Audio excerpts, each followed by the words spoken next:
Welcome to part 2 of the Grand Campaign for Oriental Empires playing as Wu. Last time we started a war with our southern neighbour the Minu, killing their civilians to hamper their start, and we ended up being quite successful in that war, but at the cost of ignoring our northern border where our faction leader died trying to keep the bandits out of our territory.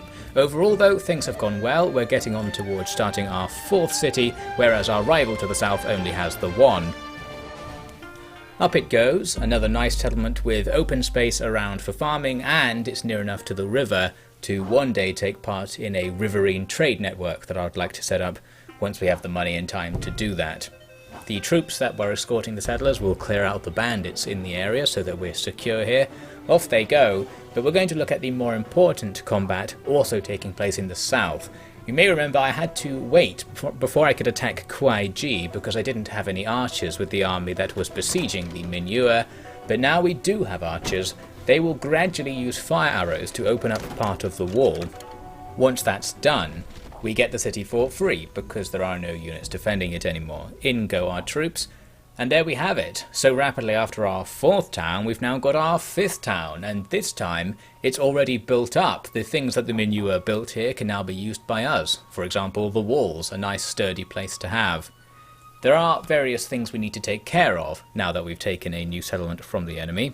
Looks like our faction leader Yin Zhao lost some of his combat stat. Apparently he was wounded in the battle, so now he'll be worse as a general. That's a shame.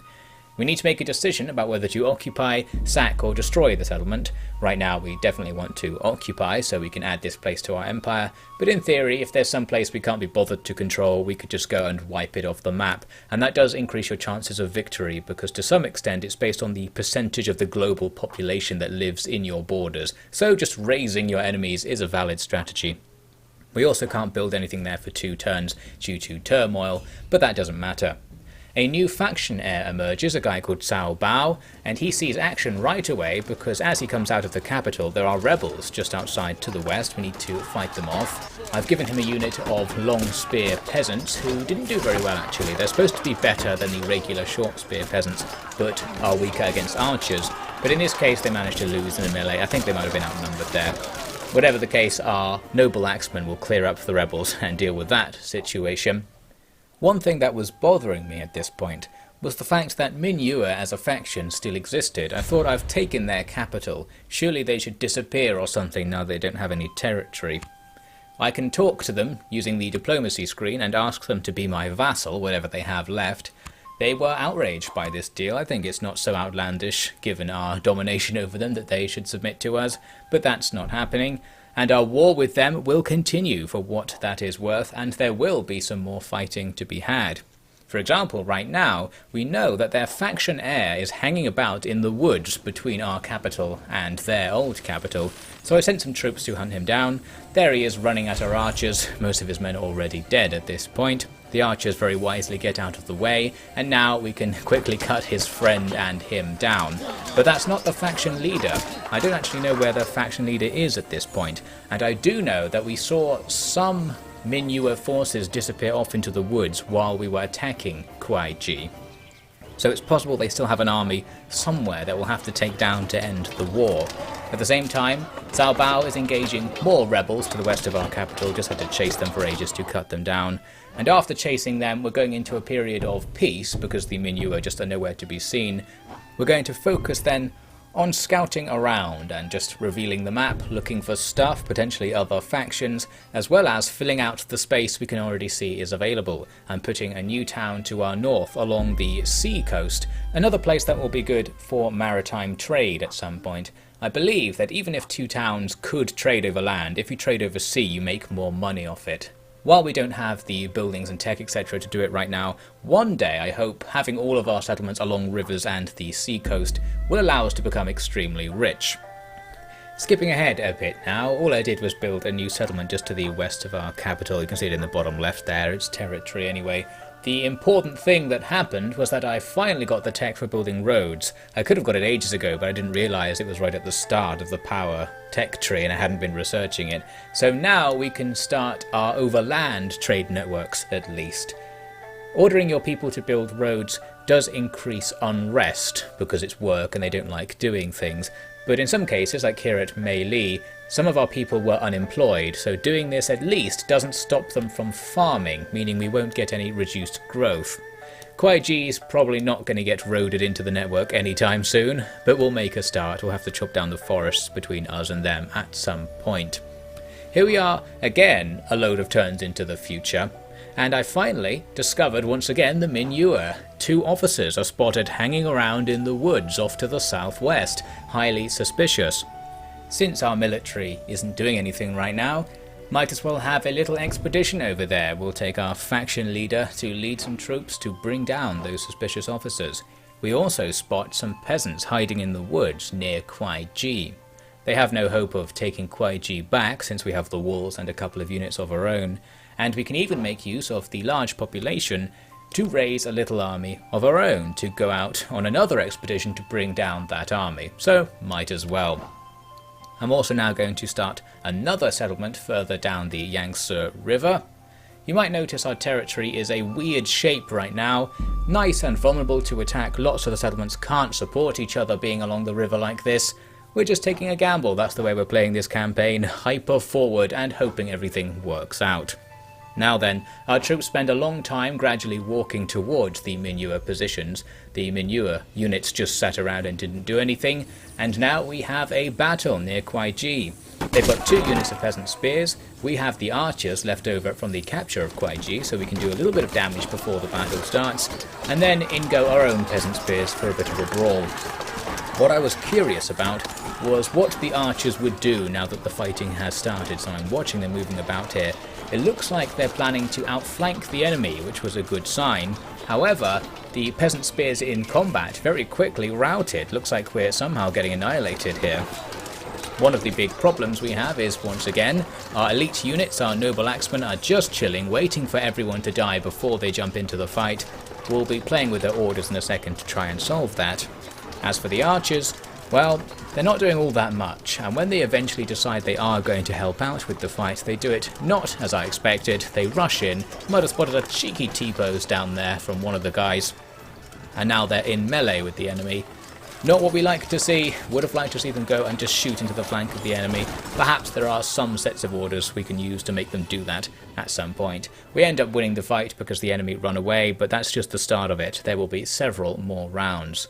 Immediately after, I'm going to select our noble axemen down here and give them a new behavior type. They're currently on attack the enemy, but you can switch to really attack the enemy, and units with that set will go ahead of the rest of the units in your army and try to engage first. So with this, hopefully we'll be able to crush those peasants. We quickly get a chance to find out because the battle resumes, and it seemed to work. Our axemen routed an enemy unit before I could even get the camera down to see what was going on. After that though, they don't do so well. We would like them here to hit the back of the other peasant unit and to destroy them and then kill them as they rout, but they just kind of chill and then gradually fold into the existing battle line, unable to really impact the fight. Handily the enemy rout at this point anyway. Since they routed unopposed though, they'll survive and this fight will happen many more times. Meanwhile, our faction leader Yin Zhao has taken some men to go and take down those officers we spotted.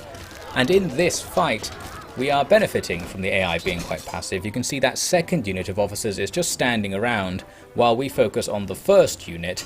They did take down some of our troops, but we have numbers on our side here. So once we've hacked through that first unit, it'll now be units that are equivalent plus some support taking on the enemy. Even with bad AI, you'll probably win eventually.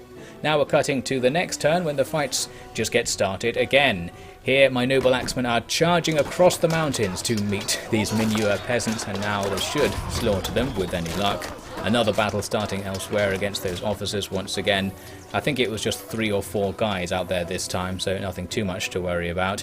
But even with such a small force coming into the battle, if you win you don't necessarily get rid of the unit, which is a pretty annoying feature. So while they run in, rout and run away, the units will still be alive and we continue chasing them. We're actually now 2 turns after that. The battles are still going on, and finally at this point the officers on the left just disappear once we engage them. I think they finally routed themselves into oblivion. The peasant army looked like it might still be alive here, but it actually disappears at the start of the next turn. So there we go, we've now wiped out the Minu once again. We've got a locust swarm hitting Kuaiji, that's a bad omen. These random events happen all the time, and I'm not really going to cover it unless they cause rebellions. That's one of the big problems they can give you. The big penalty to unrest can push your people over the edge. We'll talk about that if and when it happens. After defeating those Minua officers, I kept moving our army south, thinking maybe we can scout out and find more of them. There are still no messages coming up saying their faction's been destroyed or something. Something's going on here, clearly. They come to us then, offering a peace treaty. They're very friendly, apparently. The peace treaty, once you add up the numbers in the deal there, actually involves us paying them, which is outrageous considering how this war's gone. We've absolutely annihilated them at every turn, and they expect us to pay them to get out of this war. We're going to throw that off the table, but I am still going to offer peace. But now, with the turn that they tell me where their capital is, the fact that I can ask this reveals the fact they obviously have another settlement somewhere. They agreed to the deal, so we're now in a state of truce, and here is their other settlement, absolutely miles away. They must have snuck away with some settlers while we were attacking Kuaiji, and gradually moved across the map to set up this new base miles away. Now that we know they're really far away and on the other side of tons of difficult terrain, we can effectively ignore them for the time being, so we will honour the truce, we'll send our forces home, and with any luck that will be the last we hear of the Minua for a very long time. Now, to our northwest, I sent a settler to try and set up a base on the other side of what I think is the Huai River, the river to the north of the Yangtze, the main one we're setting up alongside, because I thought if I have a base on the other side, we'll be able to defend against anyone crossing from that direction and will generally dominate it to secure our area in between the two rivers. That's the plan anyway. So we set up our base here, Guanling. There's a nice choke point just to the north between the forests, so it's a very strategic location. It also controls the river crossing nearby. And you might spot there's a tiny bit of yellow in a tile to the north, suggesting that there is another faction right there. And indeed, after I send some troops to take a look, there is another faction right there. It's the Han. So, looks like we may have a rival on our doorstep. This town we discover is already advanced. It's got farms all around it and lots of territory, so if they attack us right now, that could be trouble. We also discover another faction in the same turn. Another scout checking out the southwest finds the Chu, this blue faction. There we go. Now we know two other players, we can start doing some diplomacy and maybe try and set up some sort of a relationship. However, when I go into the diplomacy screen, I learn two worrying facts. Both of these new factions, the Chu and the Han, are considered to be stronger than us, and the Han are considered to be much stronger than us. So while I thought we were doing well, clearly something has gone wrong. Maybe it only refers to the size of your army, because our army isn't very big compared to the size of our territory, admittedly. Now I went to the Han, and I was looking for some sort of non-aggression pact. I just want to live harmoniously with them because we've got much more booming to do. We can wait a long time before we need to go to war with anyone to increase the size of our empire. We can offer the Fraternal Harmony Pact, 40 turns of non-aggression for all intents and purposes, but Han are not interested in such a deal, unfortunately, so we are going to remain in an awkward neutral state. The good news is that Chu were interested in the deal, I guess because they're not that much stronger than us. Offering a mutual non-aggression pact is less outrageous or something, so they go in for it. They are quite far away, they're out of range effectively, their armies aren't going to come over to my part of the map anytime soon, but it's just nice to know that they're willing to not fight us. As for the Han, well, the attitudes they have are quite different. If you look on the left side of the screen now, you can see a little notification that I haven't noticed yet. While playing, I'm micromanaging my peasant spears to keep scouting out these two new powers to find out how much territory they have. However, there we go. The Han have actually already declared war on me upon sight.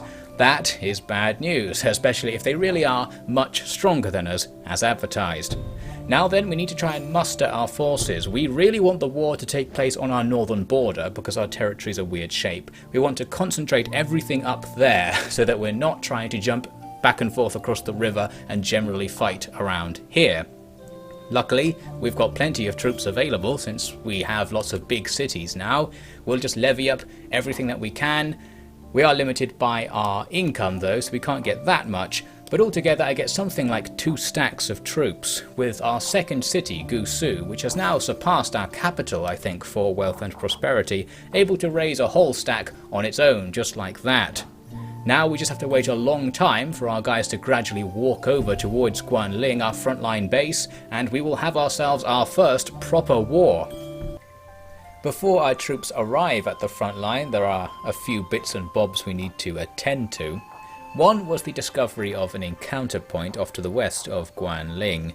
It was supposed to be some kind of noblewoman, but it turned out to all be a trap, and the long and short of it is that we lose a whole load of money. That's just what we don't need right now. We now don't have much income because we're raising troops, and it's going to be dropping even lower as I raise some more, and we've just lost the majority of our treasury right there. A bad start to the war, I think. So yes, here's me raising some more troops off to the south. Guanling can't raise troops because it's too small right now, so we'll bring them up from Nanwu.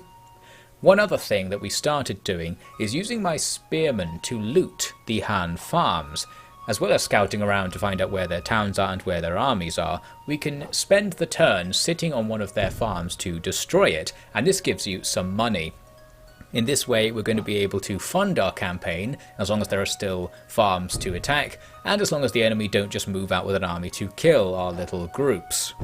I thought I'd be cheeky and just try and do this anyway and just keep moving our tiny units around near enemy cities, even though, as you can see here, there are giant armies that could wipe them out instantly. Even if we do lose the peasants here, at least now we know where their armies are. For now at least, that's good intelligence. We also know that that city up there has rammed earth walls, which we won't be able to take down with our archers, so we can't actually wipe this faction out. We're too technologically backward. But we can keep stealing their farmland, or, I don't know, pulling up the crops and selling them for money. We're making a lot of cash doing this, and it takes the enemy 2 turns to rebuild each farm tile, so we're setting them back economically by doing this as well, even if it doesn't achieve anything in particular against their military. The amount of money we're making is so vast that even though we're actually running a deficit in our empire right now, our treasury is gradually filling up, so this is good stuff. Gives me something to do as well while I wait for my men to show up on the front line, and it allows us to see what the enemy armies are doing, or more accurately see that they're not doing anything, so we know we've got time. They're mostly just garrisoning their cities right now. They clearly expect an attack. Perhaps they know that my armies are on the way, or maybe they're just being really cautious after aggressively starting this war in a weird turnabout. After some more looting here, we discover a new faction, the Dongyi. The challenge is when you've discovered someone, is to find where they are. Took me a while looking around the map, but I eventually realised it's just a small group that we've spotted just to the north of Han territory, with another group of scouts that I'm starting to bring in from the northeast. They're going to come down to raid territory with our men as well. Our vanguard force, with Cao Bao here, is ready to go. Had a bit of trouble trying to get him to lead the bigger army. You have to select individual units within the stack and tell them to move out on top of each other to switch units between armies, or at least that's the way I was doing it. Eventually we get something that looks a bit more balanced with our main force, led by Cao Bao, ready to move into enemy territory, and Yin Zhao is bringing a big reserve force up later to support. There is a full stack enemy army defending the town we're going to go for, and if we have to fight them, we have to fight them. I think our army is a bit better, so I wasn't too worried. A quick aside, for the home front there, I'm using all the money that I'm making by destroying enemy farms to invest in our own economy. You can see it's already allowed us to not be running a deficit anymore. We're making a profit even during the war. That's great news. And with all of these armies now pushing into enemy territory, there's going to be more looting to be had, so more money will be made. We get an offer from the Dongyi to swap intelligence on where our capitals are. I was about to negotiate and get them to pay me for this sacred information, but I thought no, let's be nice to these guys. We don't know anything about them, but I just felt like we should be on their side since they're probably to the north of the Han, and indeed they were, but they're actually so far away that they may not be a valuable ally in any wars going on here. Still, let's just be nice to them for no reason. Anyway, the looting continues with no sign of enemy armies moving out of their towns. They've got lots of armies, they do outnumber us in total, but locally right here we have the advantage, and as long as they don't come out of the town, they can say goodbye to all the farmland they've spent the game building up. This is a particularly developed town, as I said earlier, it's got lots of farmland around it. Let's just have it all and take all that cash and build a load of markets back in our places to improve our future trade network. The Dongyi come in with another friendly deal. They want fraternal harmony, and I say yes, why not? So now we're not allowed to attack them, and they won't attack us. Not that that will make any difference, I expect. It was becoming clear at this point that if we're going to defeat the Han armies, we're probably going to have to make a settlement assault. I'm not against that at all, because I would also like to steal their highly developed settlements. That could be quite nice. So this one right here will be our first target. It's just full of peasant spearmen. We should be able to overwhelm them with the armies we have here, but we'll get into all that next phase of this war in the next part.